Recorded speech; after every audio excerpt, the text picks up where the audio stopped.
Hello everybody. I welcome you all on EduTap and also welcome to the government scheme session.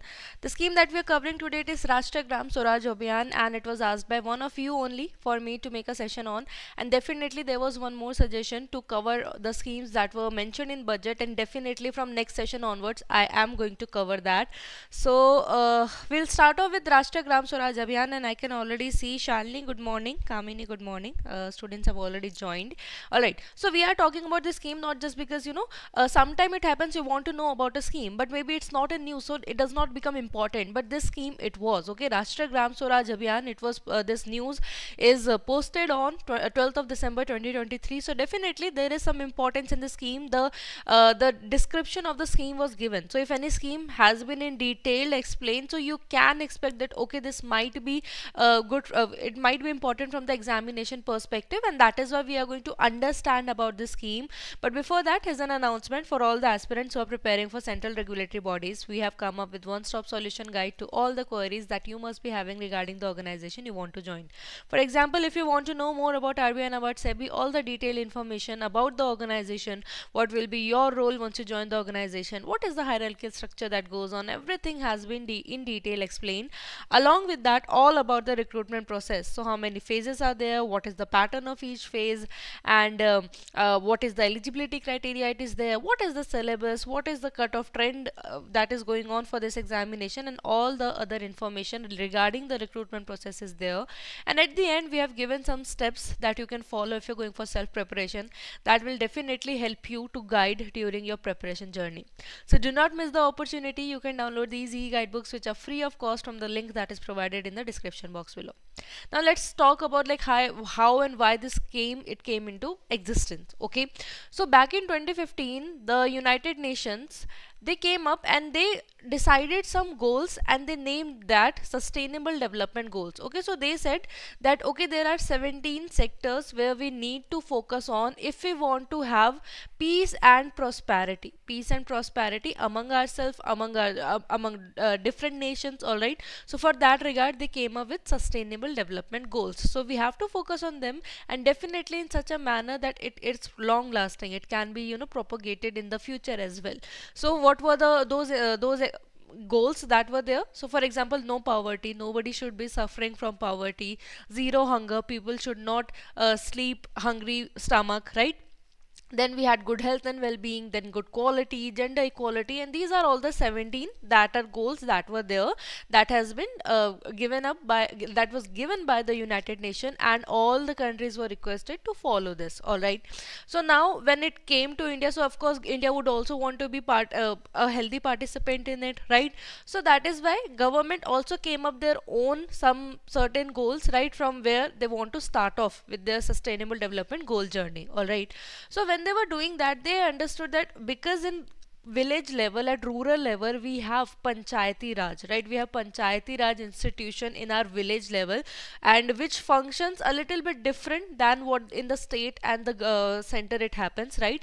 So that is why the government, they decided that they should be trained, the people who are elected in the gram sabha or in the panchayati raj institution, they should be skilled and trained about these aspects. All right, and with that intention, the scheme came into existence in 2018, where the scheme is nothing about providing training, capacity building. What is capacity building? To enhance the skill, to improve the pre-existing qualities that the person have. Okay, so here 2018 May, with the intention that whoever will be elected, the elective participants under the Panchayati Raj institution, they will be given the training, and training of what? Training of good governance. Okay, see, whenever, for example, you have done B.Tech, okay, you have B.Tech background, so you have already have the theoretical and some of the practical knowledge in your college, right? Then you got placement, and then you went to a company. Now company have their own sort of doing work, right? They have their own way of doing work. So you are then again, even though you dedicated 4 years to your B.Tech and everything, still you are trained so that you can then work according to the needs, right? Similarly, what happens in Panchayati Raj institution, even though the person has the leadership quality, or maybe he has this good ability to interact with people, or he has a lot of ambition to do good for the rural area or the village, but still they are not trained or skilled in the way which government want the development to be, right? For example, in that sense, what I mean to convey is that still the need of the people will be given priority, but that need has to be fulfilled in a sustainable manner, that it does not harm the environment, that it somehow it aligns with the sustainable development goals that we have to achieve. All right, so be to train them in that prospect, to have to tell them about to train them about different things. For example, how to do proper local planning, okay, how to localize the sustainable development goal, okay, all this sort will be done in under the scheme. So this scheme is nothing about just to train the elective people in the Panchayati Raj institution, so that the sustainable development can happen, and we could align with our sustainable development goals that were given by United Nations back in 2015. Okay, so this is Rashtriya Gram Swaraj Abhiyan. Okay, Swa means self, Raj means rule. So here we are talking about self ruling of the area. So simply इसको इतना confuse मत होना. Simply it means that Panchayati Raj institution, they will be focusing, they will be trained to have sustainable development. Simple as that. ठीक है. So the launcher of the scheme we talked about, it was 2018, but initially it was till 2022 time period, ठीक है.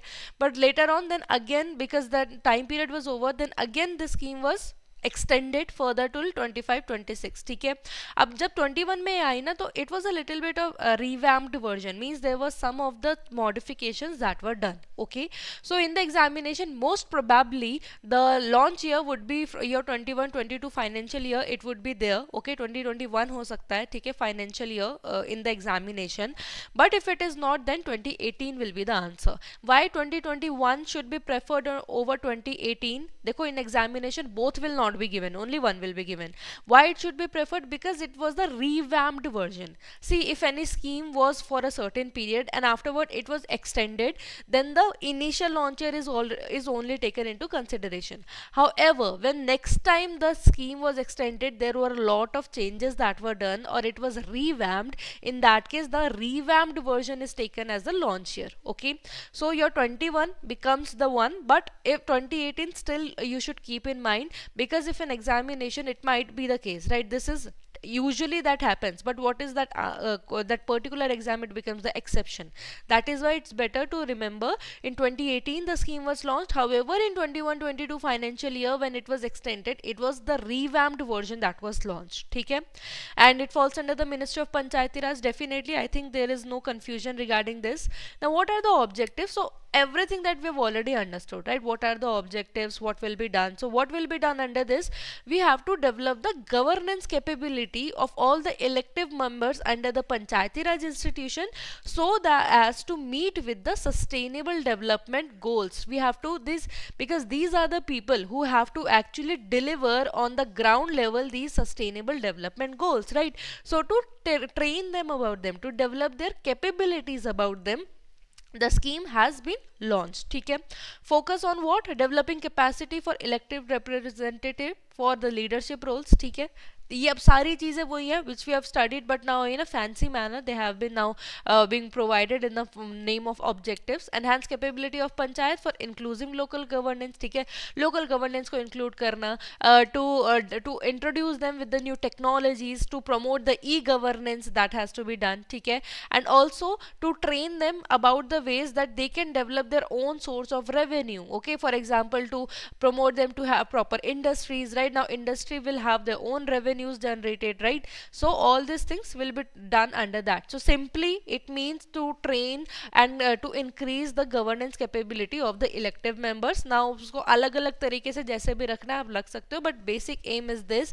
And also it includes to when we are training them, we will also train them with the technologies and the e-governance. E-governance is electronic governance, to train them about to cut short their time. If they're using computer, they will be cut shorting their time, right? And the outcome will be more accurate, right? Whenever you fill the data on computer, the result that you get, those are more accurate. The planning will be more accurate, right? So to train them about them, to strengthen them, and also to encourage them. When you are training them, when you are increasing their capability and you are training them how they can sustainably achieve their goal, definitely you will also train them that how they can generate their own revenue, so that is going to act as a funding for further development in the rural area. ठीक है? I hope there is no confusion. It's a very simple scheme it is all about. And here one more thing it is there: exchange of information and ideas through international organization or programs of local governance. What will be done under this? So here collaboration will also be done with the with various institute, with various ministries, so that more and more information can be exchanged, and what is the best for the rural area, that can be achieved. ठीक है? So that was the objective. Now talk about the tenure of the scheme. So we understood that in the financial year आपका 21-22 तक था ये, ठीक है? After that it was later on it was extended, ठीक है? और अब ये कब तक है? 25-26 तक है. Talking about the type of scheme, so it's a centrally sponsored scheme. What does it mean? That whatever be the money that will be invested under the scheme, it will be shared by both state as well as center government. ठीक है? अब when we say that it's being shared between center and state, so what is the sharing that is there, right? So here the overall funding, if you look at the total budget, overall funding till 25-26, from 22-23 onwards, it is your rupees 5911 crore. ठीक है? आपका 5911 करोड़ तक का आपका ये amount है overall. But इसमें जो है आपका जो सेंटर देगी, the centre will give 3700 crore, and your state will invest your 2-1 crore for the projects. ठीक है? जो भी इसमें कैपेसिटी बिल्डिंग में whatever be the amount that will be required, it will be shared between the center and state. And there is one more line that is about coverage, where some of you might get confused. It is about, when if you look at the official guideline, there it will be there that all the states and union territories, they are included under a scheme, because definitely if you are going for sustainable development goal, if India wants to achieve it, so all the Panchayati Raj institutions or all the local governance body, they should be trained regarding this, right? So when you'll see, it will say that including the institutions of rural local government in non-part 9 areas. Now what is this part 9 or non-part 9? Okay, so basically the Panchayati Raj Act that we have, which was as per the 73rd constitutional amendment that was done, है ना? क्या हुआ था? Initially a constitution was made, but later on there were a lot of modifications were done under that in the name of amendments. ठीक है? amend करना मतलब किसी चीज को बेहतर बनाना. ठीक है? amendments हुए थे. So the 73rd amendment, it talks about the Panchayati Raj institution. Okay, so initially it was not there in the original constitution. It was a DPSP, मतलब कि the things that are envisaged in future, DPSP are such topics which the government at that moment decided that this is somewhere in future we are going to do that. Okay, then in 1993, through in the year 1993, through the 73rd amendment, constitutional amendment, government decided to implement the Panchayati Raj institution. ठीक है? So this is the 73rd amendment, but it falls under part. ठीक है? हमारे India के constitution में there are different parts. ठीक है? This one fall under the 9th part. ठीक है? 9th को ऐसे लिखते हैं रोमन में, और आप 9th part भी लिख सकते हैं. ठीक है? 9th part के अंदर this Panchayati Raj institution, it falls. ठीक है? I hope there is clarity till now. So what happened in 1993? Government decided to amend, to add this Panchayati Raj institution in our constitution through the 73rd amendment, and then they have to keep it in some part. There are various part of the constitution, so they decided, so for this Panchayati Raj institution, it came in the 9th part. ठीक है? But when this particular program or this institution program, this Panchayati Raj institution program was launched, at that time some areas were excluded. Okay, especially the scheduled areas जो थे आपके scheduled areas, or more of the parts of the northeastern areas, they were excluded from this particular institution act. Why? Because they had their own way of ruling, and they were very tribal community that were there, so enforcing this might would have been, you know, cause some friction with the central government and them, and that is why government decided to exclude some of the scheduled caste area, and usually our northeast areas काफी उसमें include हुए थे. ठीक है? So those are the non part 9 areas, means part 9 areas are the one where this Panchayati Raj institutions were implemented, and non part 9 areas means where this was not implemented. ठीक है? So this was in 1993 when this came. Then what happened in 1996? A modification of Panchayati Raj Act in the name of PESA Act. ठीक है? PESA Act का क्या नाम है? ऐसा है पंचायत, ठीक है, extended to scheduled areas act. ठीक है? आपका बाद में आया था PESA Act in 1996. Now this talks about having this Panchayati Raj institution only, but definitely modification as per the scheduled area. So when this Panchayati Raj institution it extended to the scheduled areas, it came in 1996. ठीक है, तो अभी if you look at it in India, we have Panchayati Raj Act that is going on in the common or in all the states and UTs, but in the scheduled areas as per the fifth part जो हमारे हैं, ठीक है, fifth schedule के according. अब please don't get confuse, I will try to limit as less as possible because it talks we have to focus on the scheme. Simply you have to understand in some parts some part of the country they fall under the part 9 areas, theek hai, and some they do not fall. Okay, so for them we have PESA Act. The parts that do not fall under the Panchayati Raj Act, they come under the PESA Act. ठीक है, under the scheme all will be trained, even if the institution they belong under the Panchayati Raj Act or even if they belong to the PESA Act, both will be falling under the particular scheme. ठीक है, that is to train them. ठीक है, अब focus areas क्या क्या होंगे? Orientation training होगी of elected जो भी आपके रिप्रेजेंटेटिव होंगे, when ever they got elected with in the 6 months of the election they will be first trained. Okay, but then okay, so they will be trained and we know for 5 years they will be there, right? So what will happen? Within 6 months they will be trained, but then a refreshment of their training will be done within 2 years. ठीक है, तो refresher training be ensured within 2 years. ठीक है, तो बीच बीच में what will happen? Time to time they will be trained and all the training will be refreshed so that they can actually implement the programs in a sustainable manner. ठीक है, and definitely this scheme is just not training you as an individual, but they are also trying to strengthen the panchayat and self-help groups convergence so that we have better results. ठीक है, how this training will be done? There will be various physical, virtual, online, hybrid mode that will be there. ठीक है, and training of additional trainers, master trainers in 9 thematic areas. So basically what will be done, there are 9 areas that have been taken into consideration and this is what we have to achieve. I will just show you in next slide that what are these 9 thematic areas for the localization of our self help group. ठीक है, ये localization 2 बार आ गया. ठीक है, localization of self help our sustainable development goals. देखो, sustainable development goals we are using localization because we are talking about at the local rural level. ठीक है, that is why we are using in some cases you will, in some sources you might also see this LSDG. So that is localization of sustainable development goals. ठीक है, why we are using this term? Because we are talking about the rural India. ठीक है, and building capacity, ठीक है, on digital literacy, this we have already done, right? This is something that we have already covered, we are just revising in a way, right? Now these are the those 9 focus area that will be under the Rashtriya Swaraj Gram Abhiyan. ठीक है, what is this? First of all we have poverty free village होना चाहिए.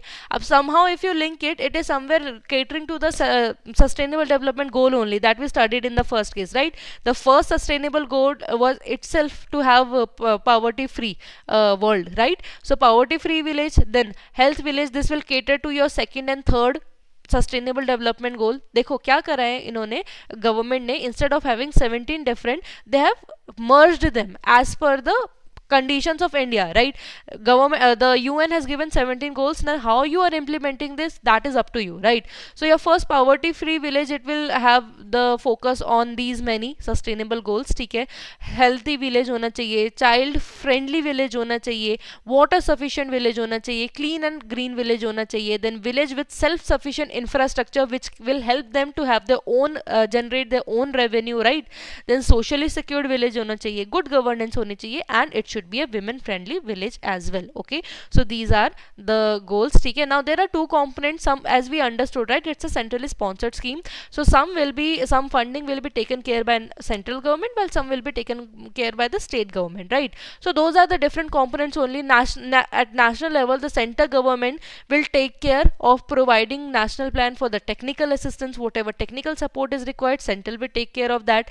Incentivization of panchayat, what does it mean? So basically awards will be distributed. Some incentivization means in providing incentive as a reward, some money will be given to such panchayats who will be you know as per the requirement of that particular award will be, right? So basically competition type hoga, and in that competition whichever panchayat is in the top rank, they will be given some money.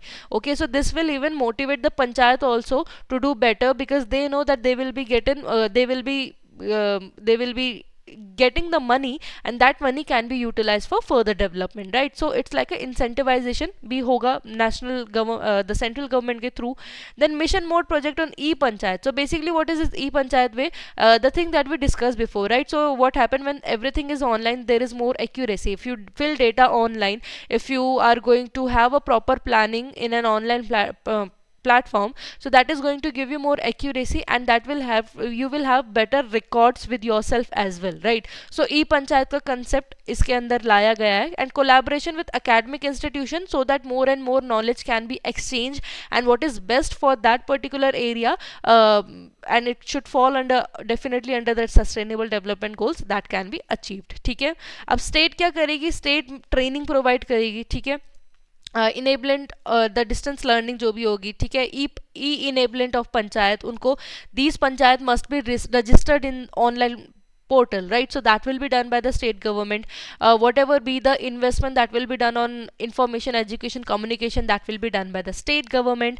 2% of the funding will be utilized in this. Okay, program management के लिए 5% funding will be utilized, ठीक है, and strengthening gram sabha including pesa areas. I hope now you understand what is this pesa. Panchayat is extended to the scheduled areas, ठीक है.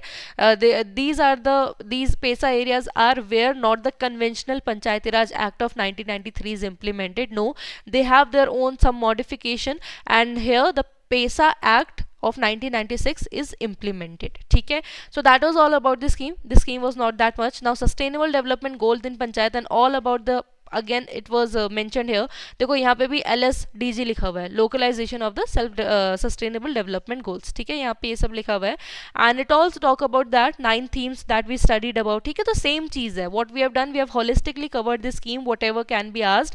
And here's a homework for you all, try to attempt it, and that is all in this video. In the next video of all the three, in last two videos also I have given some homework, and many of you have given the answers, so you need not to worry. I'll share the topper's name with everybody. In the next session I'll share the topper name of all the 3 sessions that were there. Okay, so thank you everybody for watching the session. If you have any doubt, any query, please write to us. You can write in the comment section, I'll definitely reply.